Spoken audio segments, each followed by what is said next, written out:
Tēnā koutou te whānau o Auckland Unitarians. Tēnā koutou ngā manahiri no mai, haere mai. Haere mai ki tēnei whare karakia. Tēnā koutou, tēnā tātou katoa. This morning I've invited... Thank you. This morning I've invited poet Shel Silverstein, you know him from the Giving Tree, to welcome you into this virtual community of Auckland Unitarians with this poem invitation.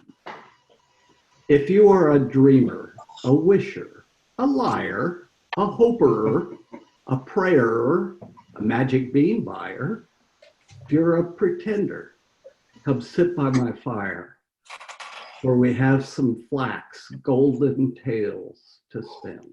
Come in, come in. It is now time for our virtual lighting of our chalice.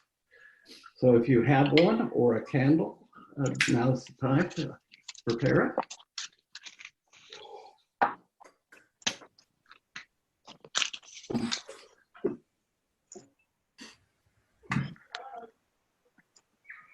It keeps disappearing with my virtual background. Once again, we light our chalice flame. It is a small action, one little point of light in a vast universe of darkness. Alone, this flame will not light or warm even a single room. Yet we light this chalice flame again and again. It is an act of faith. Nothing worth doing is ever completed at once, nor is it done alone. And nothing is ever hopeless when love is in our hearts.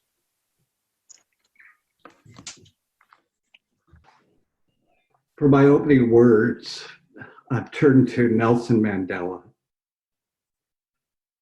As the years progress, one increasingly realizes the importance of friendship and human solidarity. And if a 90-year-old may offer some unsolicited advice on this occasion, it would be that you, irrespective of your age, should place human solidarity, the concern for the other, at the center of the values by which you live.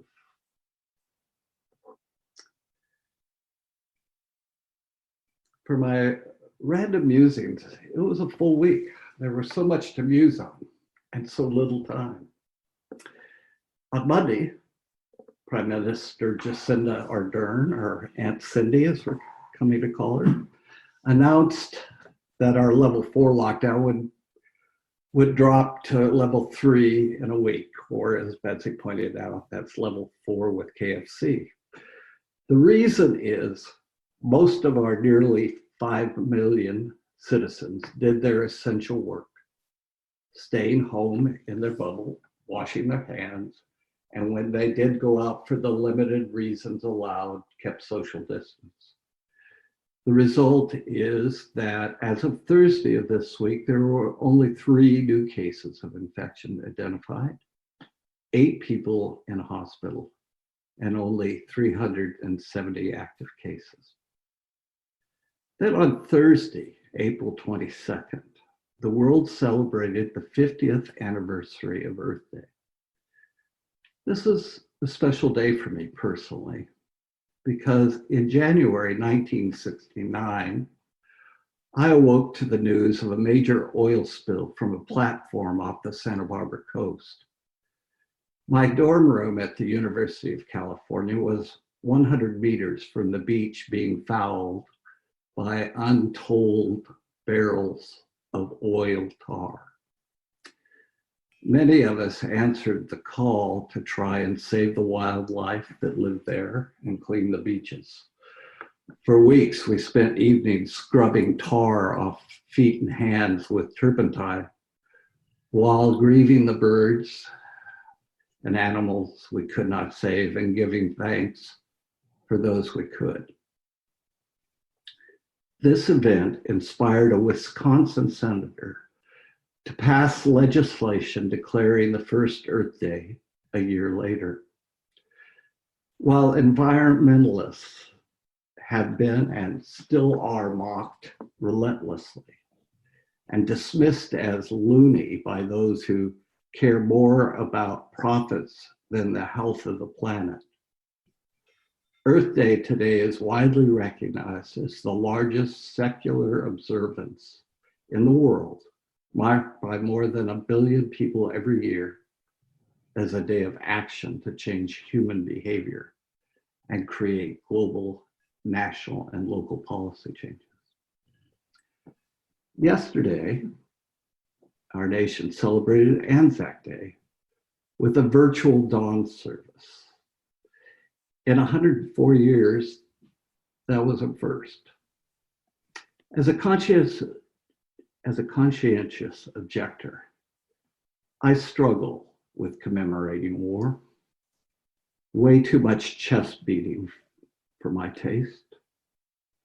The first Anzac Day was in part a recruiting tool, as Kiwi enthusiasm for signing up to be cannon fodder for king and country was fading over the horror of Gallipoli.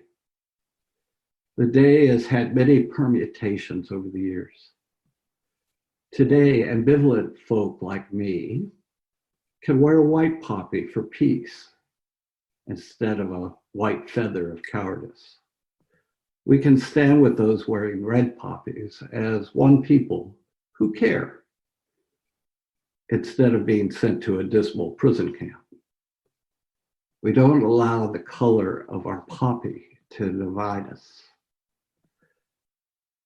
So which of these should I muse on, I thought? While apparently disparate events, they all demonstrate the importance of solidarity.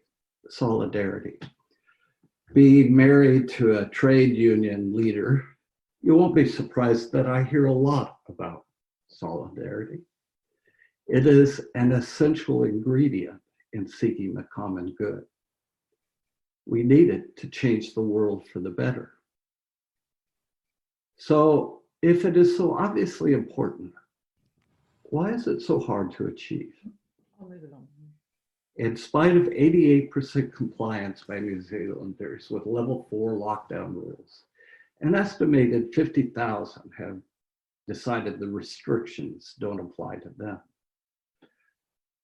The vast majority of the world's nations have agreed, at least on paper, to carry out the Paris Climate Accords, but not one of the worst polluters, the US. And climate change deniers are in abundance worldwide, even here. While we pride ourselves on being nuclear free and spending only 1.1% of our GDP on defense, we still support the war efforts of major powers. We still have blood on our hands, supporting other countries' wars. Sadly, we have not fully taken on board the lessons of Gallipoli. Clearly, solidarity is not an inherent human value unless moral philosopher Bernard Williams tackled my question.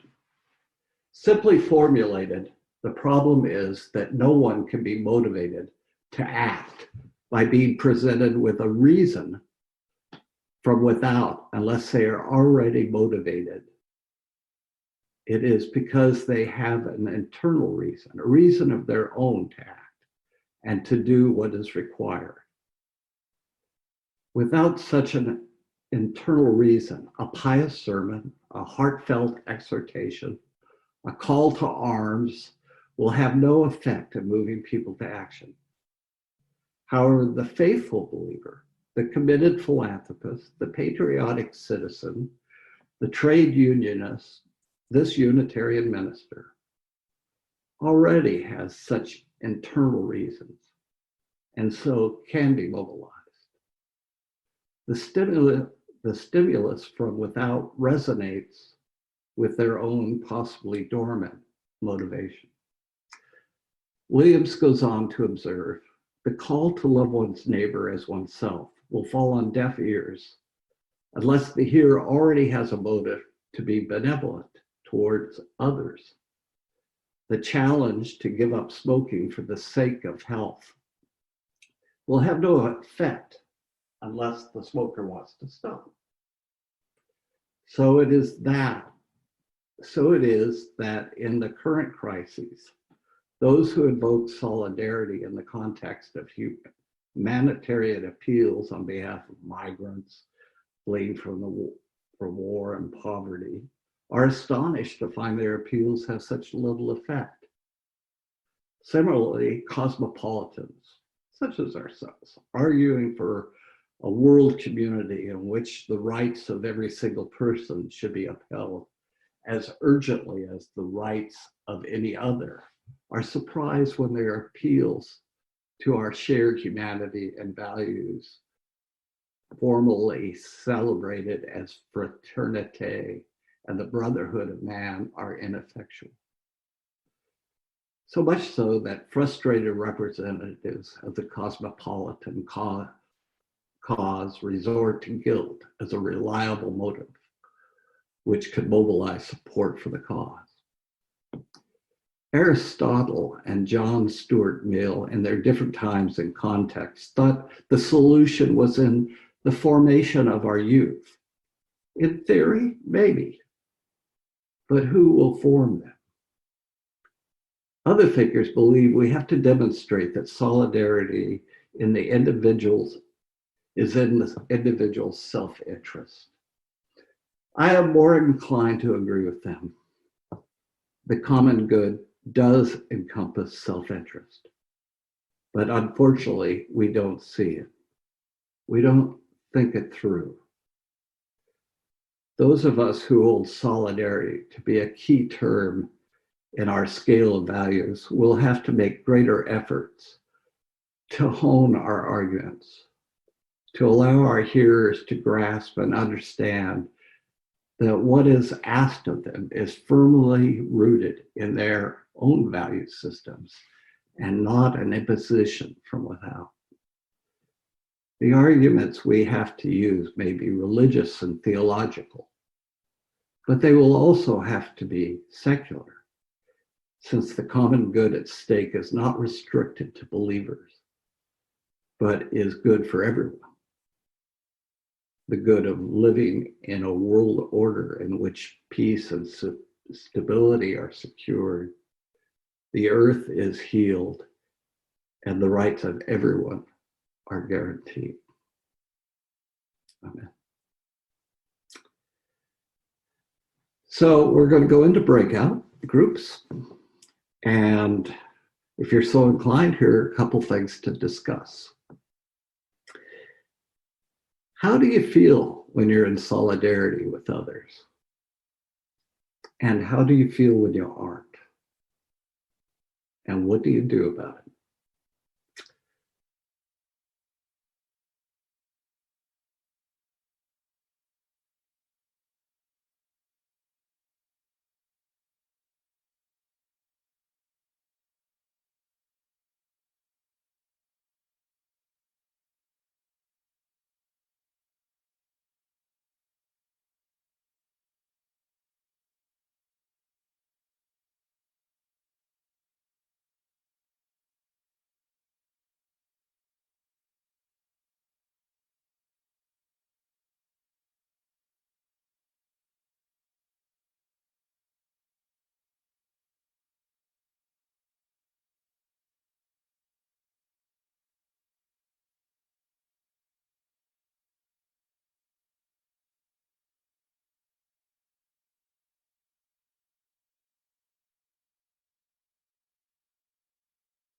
So for my closing words, which are by Wayne Arneson, take courage, friends. The way is often hard, the path is never clear, and the stakes are very high. Take courage, for deep down, there is another truth. You are not alone.